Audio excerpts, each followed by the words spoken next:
New story today, Alice Through the Looking Glass, Chapter 1, Looking Glass House. One thing was certain, that the white kitten had had nothing to do with it. It was the black kitten's fault entirely, for the white kitten had been having its face washed by the old cat for the last quarter of an hour, and bearing it pretty well considering, so you see that it couldn't have had any hand in the mischief. The way Dinah washed her children's faces was this. First she held the poor thing down by its ear with one paw, then with the other paw she rubbed its face all over the wrong way, beginning at the nose, and just now, as I said, she was hard at work on the white kitten, which was lying quite still and trying to purr, no doubt feeling that it was all meant for its good.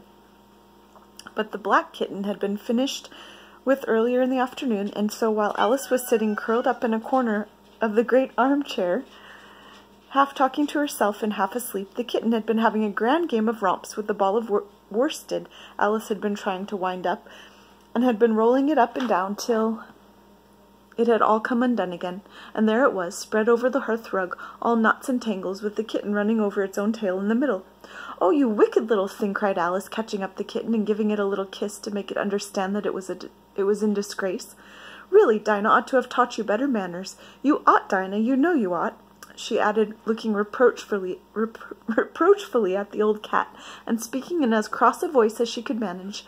And then she scrambled back into the armchair, taking the kitten and the worsted with her, and began winding up the ball again. But she didn't get on very fast, as she was talking all the time, sometimes to the kitten and sometimes to herself. Kitty sat very demurely on her knee, pretending to watch the progress of the winding, and now and then putting out one paw and gently touching the ball, as if it would be glad to help, if it might.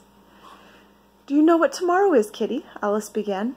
You'd have guessed it if you'd been up at the window with me, only Dinah was making you tidy, so you couldn't. I was watching the boys getting in sticks for the bonfire, and it wants plenty of sticks, Kitty.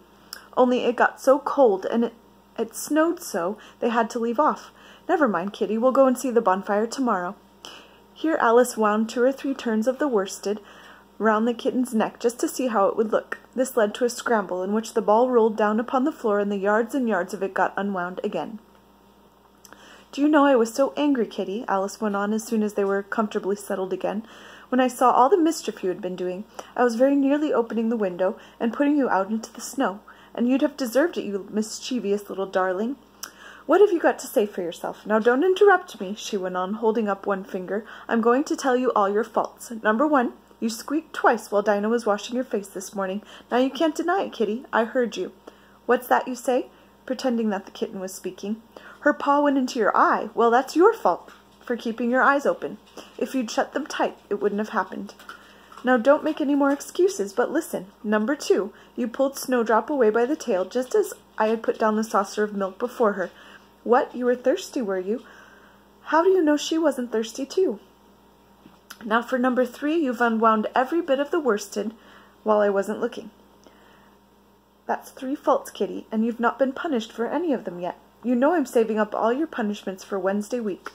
Suppose they had saved up all my punishments," she went on, talking more to herself than the kitten. "What would they do at the end of the year? I should be sent to prison, I suppose, when the day came. Or, let me see, suppose each punishment was to be going without a dinner. Then when the miserable day came, I should have to go without 50 dinners at once.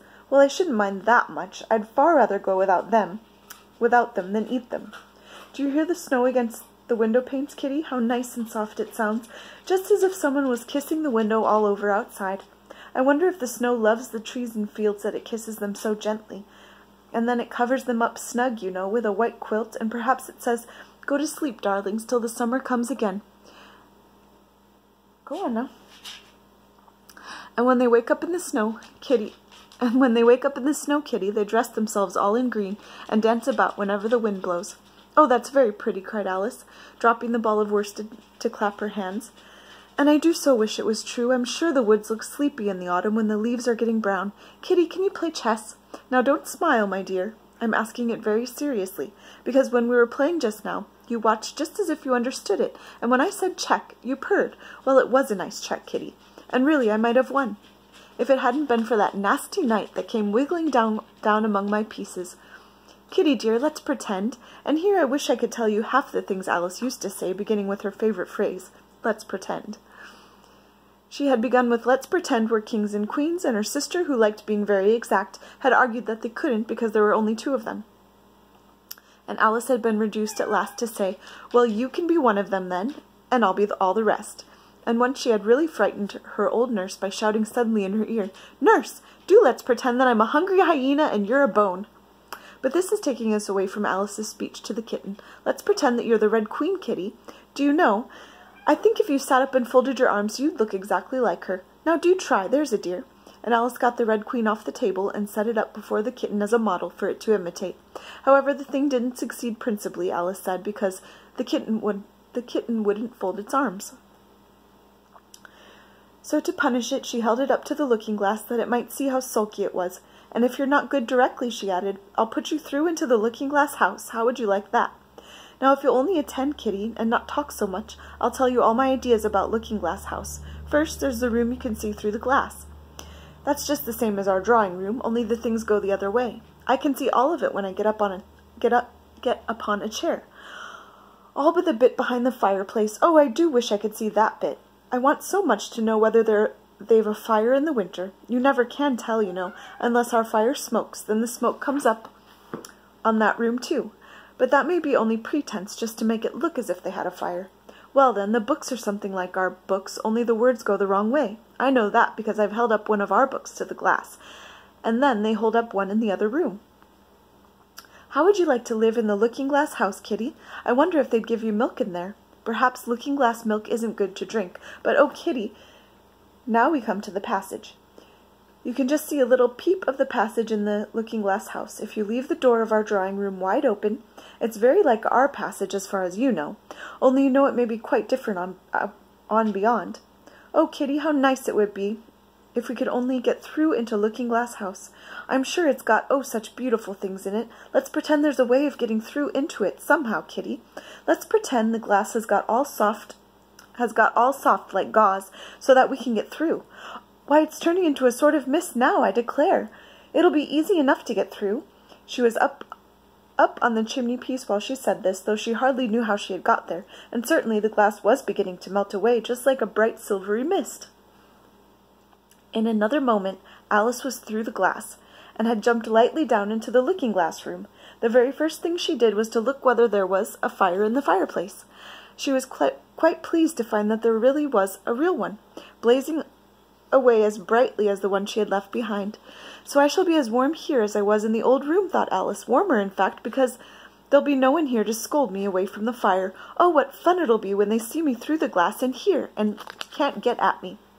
Then she began looking about and noticed that what could be seen from the old room was quite common and uninteresting, but that all the rest was as different as possible. For instance, the pictures on the wall next to the fire seemed to be all alive, and the very clock on the chimney-piece, you know you can only see the back of it in the looking-glass, had got the face of a little old man and grinned at her. "They don't keep this room so tidy as the other," Alice thought to herself, as she noticed several of the chessmen down on the hearth among the cinders. But in another moment, with a little "oh" of surprise, she was down on her hands and knees watching them. The chessmen were walking about, 2 by 2. Here are the Red King and the Red Queen," Alice said, in a whisper for fear of frightening them. "And there are the White King and the White Queen sitting on the edge of the shovel. And here are 2 castles walking arm in arm. I don't think they can hear me," she went on, as she put her head closer down, "and I'm nearly sure they can't see me. I feel somehow as if I were invisible." Here something began speaking on the table behind Alice, and made her turn her head just in time to see one of the white pawns roll over and begin kicking. She watched it with great curiosity to see what would happen next. "It is the voice of my child," the White Queen cried out as she rushed past the king so violently that she knocked him over among the cinders. "My precious Lily, my imperial kitten!" and she began scrambling wildly up the side of the fender. "Imperial fiddlestick," said the king, rubbing his nose, which had been hurt by the fall. He had a right to be a little annoyed with the queen, for he was covered with ashes from head to foot. Alice was very anxious to be of use, and as the poor little Lily was nearly screaming herself into a fit, she hastily picked up the queen and set her on the table by the side of her noisy little daughter. The queen gasped and sat down. The rapid journey through the air had quite taken away her breath, and for a minute or 2 she could do nothing but hug the little Lily in silence. As soon as she had recovered her breath a little, she called out to the White King, who sat sulkily among the ashes, "Mind the volcano!" "What volcano?" said the king, looking up anxiously into the fire, as if he thought that was the most likely place to find one. "Blew me up," panted the queen, who was still a little out of breath. "Mind you come up the regular way. Don't get blown up." Alice watched the White King as he slowly struggled from bar to bar, till at last she said, "Why, you'll be hours and hours getting to the table at that rate. I'd far better help you, hadn't I?" But the king took no notice of the question. It was quite clear that he could neither hear her nor see her. So Alice picked him up very gently and lifted him across more slowly than she had lifted the queen. But she mightn't take his breath away. But before she put him on the table, she thought she might as well dust him a little. He was so covered with ashes. She said afterwards that she had never seen in all her life such a face as the king made, when he found himself held in the air by an invisible hand and being dusted. He was far too much astonished to cry out, but his eyes and mouth went on getting larger and larger and rounder, till her hand shook so with laughing that she nearly let him drop upon the floor. "Oh, please don't make such faces, my dear," she cried out, quite forgetting that the king couldn't hear her. "You make me laugh so that I can hardly hold you. And don't keep your mouth so wide open, all the ashes will get into it. There, now I think you're tidy enough," she added as she smoothed his hair and set him upon the table near the queen. The king immediately fell flat on his back and lay perfectly still, and Alice was a little alarmed at what she had done, and went round the room to see if she could find any water to throw over him. However, she could find nothing but a bottle of ink, and when she got back with it she found he had recovered, and he and the queen were talking together in a frightened whisper, so low that Alice could hardly hear what they said. The king was saying, "I assure you, my dear, I turned cold to the very ends of my whiskers." To which the queen replied, "You haven't got any whiskers." "The horror of that moment," the king went on, "I shall never, never forget." "You will, though," said the queen, "if you don't make a memorandum of it." Alice looked on with great interest as the king took an enormous memorandum book out of his pocket and began writing. A sudden thought struck her, and she took hold of the end of the pencil, which came some way over his shoulder, and began writing for him. The poor king looked puzzled and unhappy, and struggled with the pencil for some time without saying anything, but Alice was too strong for him. At last he panted out, "My dear, I really must get a thinner pencil. I can't manage this one a bit. It writes all manner of things that I don't intend." "What manner of things?" said the queen, looking over the book in which Alice had put, "The White Knight is sliding down the poker. He balances very badly." "That's not a memorandum of your feelings." There was a book lying near Alice on the table, and while she sat watching the White King, for she was still a little anxious about him, and had the ink all ready to throw over him in case he fainted again, she turned over the leaves to find some part that she could read. "For it's all in some language I don't know," she said to herself. It was like this. And that is a bunch of scribbles that we cannot read. She puzzled over this for some time, but at last a bright thought struck her. "Why, it's a looking-glass book, of course. If I hold it up to the glass, the words will all go right way again." This was the poem that Alice read. Jabberwocky.